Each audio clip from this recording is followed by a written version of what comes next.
Saudara-saudariku yang terkasih dalam Tuhan Yesus Kristus, salam damai sejahtera, horas berkah dalam. Kita berjumpa untuk belajar Alkitab sambil merenung. Tema kita kali ini, inilah anak yang kukasihi, dengarkanlah dia. Ya, ini mengacu pada peristiwa di gunung ketika Yesus mengajak 3 orang muridnya, lalu terjadilah perubahan rupa dalam diri Yesus yang sering kita kenal sebagai transfigurasi. Dari Injil Markus bab 9 ayat 1 sampai 13. Jangan lupa untuk subscribe, bagikan pengalaman Anda dalam komentar, dituliskan di kolom komentar.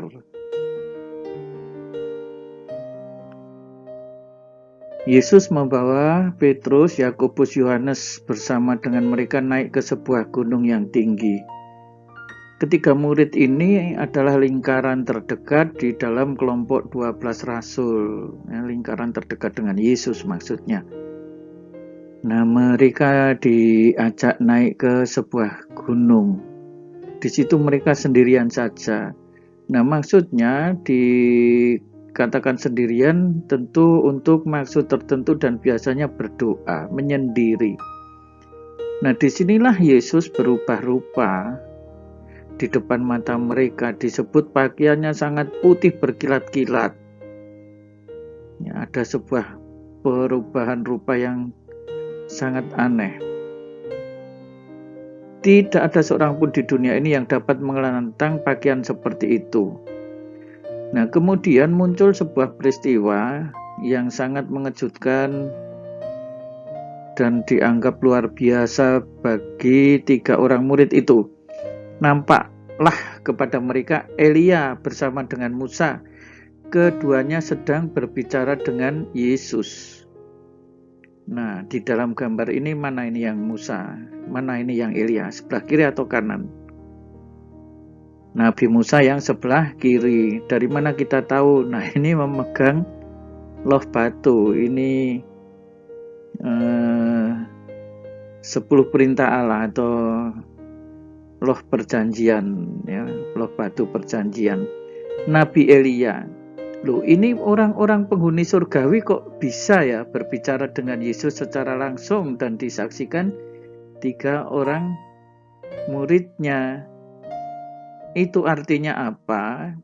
Ketiga murid Petrus, Yakobus, dan Yohanes diajak untuk mencicipi suasana surgawi, ya, bersama 2 orang nabi yang sangat dihormati oleh orang-orang Israel pada masa itu. Kata Petrus kepada Yesus, "Rabi, betapa bahagianya kami berada di tempat ini." Ya, akhirnya Petrus merasakan kebahagiaan yang luar biasa. Itulah ya gambaran surgawi bagi kita orang Katolik. Ya, suasananya seperti itu. Ya, jadi bapak-bapak jangan mimpi nanti di surgawi itu kebahagiaannya dikerubuti para wanita atau bidadari. Ya, tidak disebutkan kebahagiaan seperti apa, tetapi Petrus menggambarkan betapa bahagianya. Saking bahagianya, betapa bahagianya, sampai-sampai baiklah kami mendirikan 3 kemah. Untuk apa itu? Ya, maksudnya Petrus ingin supaya kebahagiaan itu jangan pergi, hanya dinikmati mereka secara eksklusif. 1 untuk engkau, 1 untuk Musa, dan 1 untuk Elia. Nah, ia berkata demikian sebab tidak tahu apa yang harus dikatakannya karena mereka sangat ketakutan. Ya, ini ketakutan dalam pengertian fasinosum, ya, sangat kagum, heran, luar biasa. Ya, jadi bukan takut seperti orang takut dalam pengertian bahasa kita takut itu, tetapi ada unsur takut, heran, kagum di situ. Nah, saudara-saudari yang terkasih, sampai-sampai Petrus meminta supaya 3 kemah itu didirikan di situ agar mereka selalu menikmati kebahagiaan itu. Betapa bahagianya, saking senangnya, biarlah ini untuk kami. Tetapi oleh penginjil ini dianggap tidak tahu ini apa ini kemauannya. Dia tidak tahu apa yang harus dikatakannya.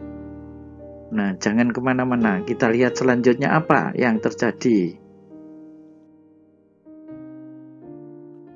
Maka datanglah awan menaungi mereka, dan dari dalam awan itu terdengar suara, inilah anak yang kukasihi, dengarkanlah dia. Datanglah awan. Dalam perjanjian lama beberapa kali terjadi bahwa Allah membimbing umatnya dengan menaungi dengan awan, ya, sehingga suasana menjadi lebih teduh. Tetapi ini adalah awan kemuliaan. Dari dalam awan itu terdengar suara, inilah anak yang kukasihi. Jelaslah bahwa Yesus adalah anak manusia yang berkenan di hadapan Allah. Dengarkanlah dia. Jadi selain disebut sebagai anak yang dikasihi, tetapi sabdanya harus juga didengarkan. Oleh siapa? Petrus, Yakobus, dan Yohanes yang ada di situ. Dan itu nanti harus diwartakan kepada orang lain supaya mendengarkan sabda Tuhan ini. Sekonyong-konyong waktu mereka memandang sekeliling, tidak melihat seorang pun lagi bersama mereka kecuali Yesus seorang diri. Ya, jadi sepertinya peristiwanya begitu cepat, ya, seperti mimpi, tetapi ini bukan mimpi. Ya, mereka 3 orang menyaksikan itu. Tidak mungkin mimpi sesuatu yang sama. Nah, ini gambaran nih dari dalam awan yang seperti ini. Nah, saudara-saudari yang terkasih, pada waktu mereka turun dari gunung itu, Yesus berpesan, ini gunung yang tinggi ini gambar gunung Tabor. Jangan menceritakan kepada seorang pun apa yang mereka lihat sebelum anak manusia bangkit dari antara orang mati. Jadi menceritakan ya boleh, tapi tunggu anak manusia bangkit dari orang mati. Masalahnya mereka itu mengerti tidak mengenai anak manusia bangkit dari antara orang mati, karena ini sesuatu yang sulit dimengerti. Kalaupun mereka membayangkan Yesus adalah Mesias, ya bagaimana mungkin anak manusia yang diyakini sebagai Mesias itu mati terlebih dahulu. Mereka tidak pernah memikirkan kebangkitan ini, tetapi sulit diterima bahwa kalau Mesias harus mati dan menderita. Mereka memegang pesan itu sambil mempersoalkan bangkit dari antara orang mati itu apa. Ya, ini memang sesuatu yang membingungkan karena memang tidak pernah ada dan sebelumnya tidak terjadi di dalam kehidupan. Lalu mereka bertanya kepadanya, mengapa ahli-ahli Taurat berkata bahwa Elia harus datang dahulu? Nah, Elia harus datang dahulu. Jawab Yesus, memang Elia akan datang dahulu dan memulihkan segala sesuatu. Nah, itu sebenarnya sudah terjadi di dalam diri Yesus. Hanya ahli Taurat itu pun tidak mengerti. Hanya bagaimanakah dengan yang ada tertulis mengenai anak manusia bahwa ia akan menderita, banyak menderita dan akan dihinakan, bahwa Elia akan datang lagi, dan itu sebenarnya sudah terjadi di dalam diri Yesus. Tetapi sekali lagi sulit diterima bahwa Sang Mesias yang telah datang itu harus akan menderita dan dihina. apalagi nanti lalu harus mati. Tetapi aku berkata kepadamu, memang Elia sudah datang dan orang memperlakukan dia menurut kehendak mereka sesuai dengan yang ada tertulis tentang dia. Nah, di dalam diri Yesus, Elia sudah datang, tetapi orang memperlakukan menurut kehendak mereka sendiri, menganiaya, mencemooh, lalu juga ya hampir mirip dengan saat Yohanes Pembaptis.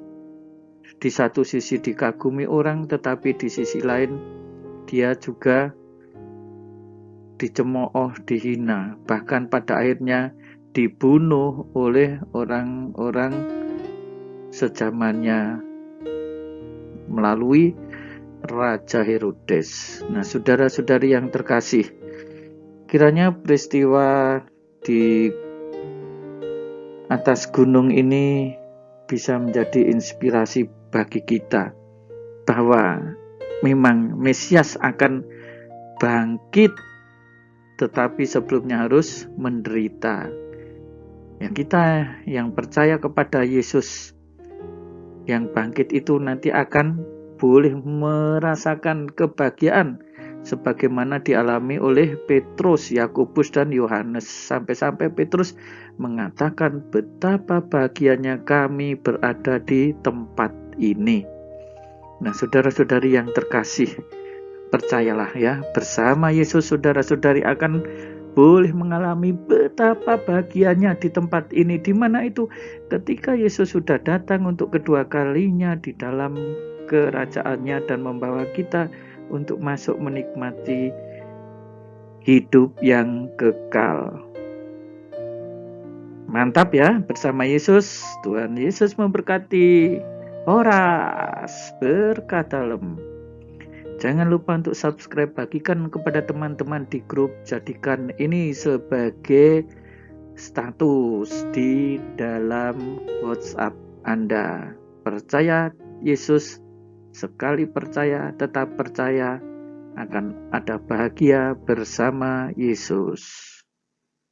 Tuhan Yesus memberkati.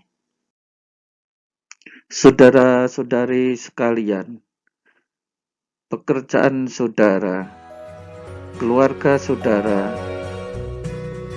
dinaungi, dibimbing, dan diberkati oleh Allah yang Maha Kuasa, Bapa dan Putera dan Roh Kudus. Amin.